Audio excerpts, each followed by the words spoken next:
안녕하세요, 방콕물개입니다. 제가 사는 곳은 방콕, 태국의 수도예요. 방콕은 여느 도시들과 같이 여러가지 교통수단들이 있어요. 지상으로 다니는 전철인 지상철, BTS, 지하로 다니는 지하철, MRT, 버스 전용차로 같은 개념으로 운행하는 BRT, 그리고 물론 일반 버스와 택시, 잘 알려진 오토바이, 툭툭, 썽태우 같은 것들. 물론 배를 타고 다니기도 하죠. 그런데 방콕은 정말 거대한 도시예요. 인구는 서울보다 조금 적긴 하지만 면적은 거의 2배에 가깝죠. 이렇게 거대한 면적을 저 교통수단들이 다 커버하진 못해요. 한국처럼 그렇게 교통 인프라가 발달되진 못했으니까요. 특히 저 같은 외국인한테는 더더욱 그렇고요. BTS와 MRT는 일단 둘 다 합쳐서 라인이 3개밖에 되진 않죠. BRT는 전용차로라고 하는 것이 무색할 정도로 대표적인 실패한 정책이고요. 버스는 매일 타기엔 좀 그렇죠. 목숨이 아깝다면 오토바이를 자주 타는 건 지양해야 되고요. 툭툭과 썽태우 같은 건 짧은 거리가 아니면 힘들죠. 그래서 우리는 차가 필요해요.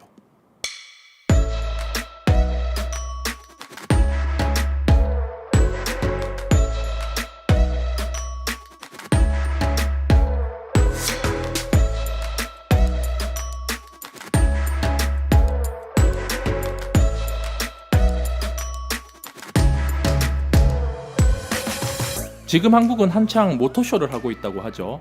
여기도 같은 기간에 모터쇼를 하고 있어요. 방콕국제 모터쇼라고 40년째 진행되고 있는 행사라고 알고 있어요.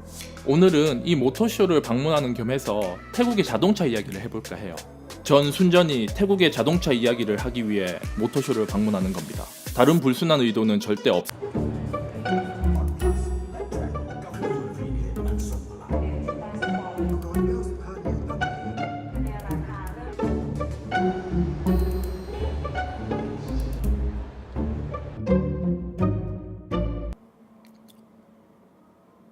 태국의 자동차 등록 대수는 약 1,800만 대.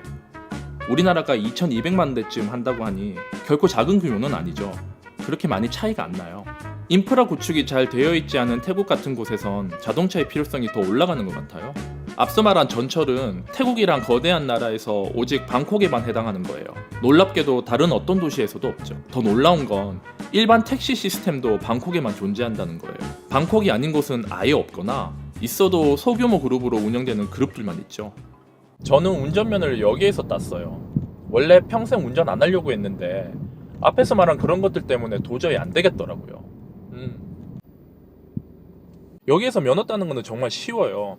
지금은 모르겠는데 2013년에는 도로주행도 없었고 실기도 앞뒤로 가서 정차, 갓길에서 정차, 후진 주차 이게 3개만 하면 돼요. 필기는 영어로 나오니까 큰 문제는 없고요. 아니 면허를 따러 오는데 자기 차를 가지고 오는 사람들도 있다니까요. 이렇게 직접 운전을 해서 그럴 때마다 진짜 미쳐버리겠어.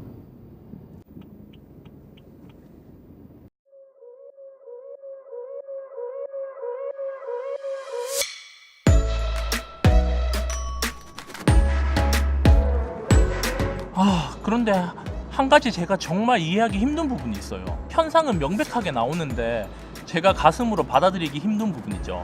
그게 뭐냐면 아까 말한 한국이랑 태국이랑 자동차 등록 대수가 그렇게 많이 차이가 안 난다는 점인데요. 일단 국민소득이 10,000불이 안 돼요. 7,000불 정도 되는데 한국의 3분의 1이죠. 쉽게 말해서 대학 졸업자 초봉이 월급 70만 원 정도예요.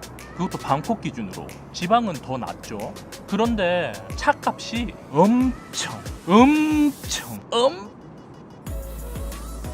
비싸요 라고 얘기를 하면 가슴 깊이 이렇게 안 박히실 테니까 제가 직접 보여드릴게요.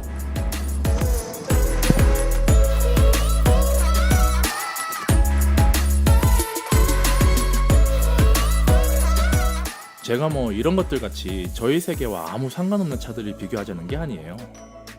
일단 태국의 국민차라고 불리는 도요타와 혼다,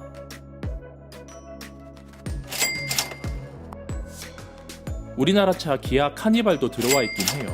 근데 가격이 우리나라에서 인기 있는 수입차로 넘어가면 이 격차가 더 심해지죠.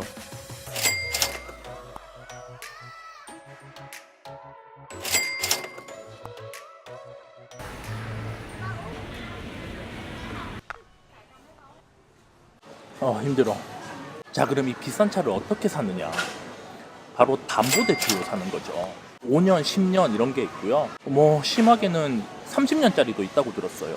차를 담보로 해서 10년, 20년 할부를 받는 거죠. 그 이자율도 엄청나요. 20년 이런 거는 원래 차값의 거의 1.5배에서 2배 정도 된다고 얘기를 하더라고요. 그래서 실제로는 이 차값을 제때 내지 못해서 차압을 당하는 경우도 되게 많아요.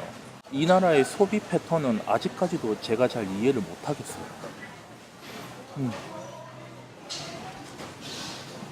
맛있다.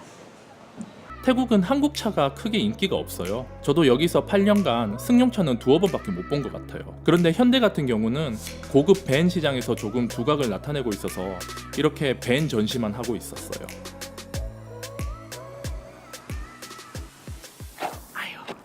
태국은 국산차가 없어요. 그러니까 죄다 수입차인 거죠. 그런데 이거를 자동차 브랜드가 아닌 수입 국가로 따지면 일본이 압도적이에요. 거의 95%에 다다른다고 하니까 정말 어마어마한 수치죠. 수치가 아닌 제 경험적으로도 도요타랑 혼다는 거의 국민차에 가까워요. 정말 엄청나게 많거든요. 일본 자동차 브랜드가 동남아시아에서 차지하는 비중이 80%가 넘는다고 하는데 그 중에 태국은 더한 거죠. 그 이유에 대해서는 여러 가지 주장들이 있는데 제가 생각하는 가장 설득적인 주장은 2차 세계대전까지 거슬러 올라가요. 태국이 아시아에서 유일하게 식민 지배를 받지 않은 나라인 건 아시죠? 그 전에 서구 열강들 사이에서 중리 외교를 기가 막히게 한 것도 있지만 2차 세계대전 때 태국은 일본군의 진군길을 열어주고 자국 피해를 최소화한 거죠. 그러면서 일본의 자본이 엄청 투입되게 되고 결정적으로 IMF를 맞았을 때 일본이 차관을 주면서 조건이 바로 자동차 관세를 절반으로 떨어뜨리는 거였어요. 태국의 차가 비싼 이유 중 하나가 바로 이 수입 공산품에 대한 관세율이 60%에 다다르기 때문인데요. 이렇게 시장 진출 자체를 유리하게 가져가 버리니까 이 상태가 고착화돼 버린 거죠.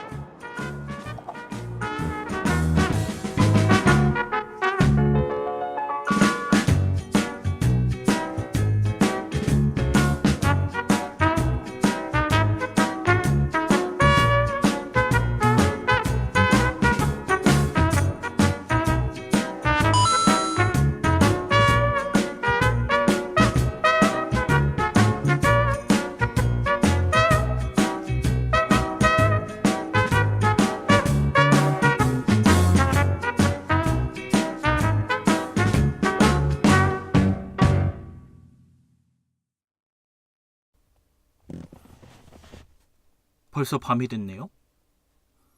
이상 차에 관심은 없지만 태국 차에 대한 심도 있는 얘기를 나눠본 물개였습니다. 사실 태국의 자동차 얘기를 하려면 더 많은 얘기를 할 수는 있겠지만 제가 여기에서 실제로 살면서 느꼈던 부분들을 그냥 공유하고 싶었어요. 차가 없으면 굉장히 불편하지만 막상 살려고 하면 굉장히 비싼 이런 현실을 한번 얘기해 드리고 싶었어요. 혹시 더 궁금하신 점이 있으시면 댓글을 남겨주시고요. 더 좋은 영상을 만들기 위해 부지런히 노력하는 크리에이터가 될 거예요. 그러니 구독해 주시고 좋아요도 눌러주세요. 그럼 다음에 봐요. 안녕.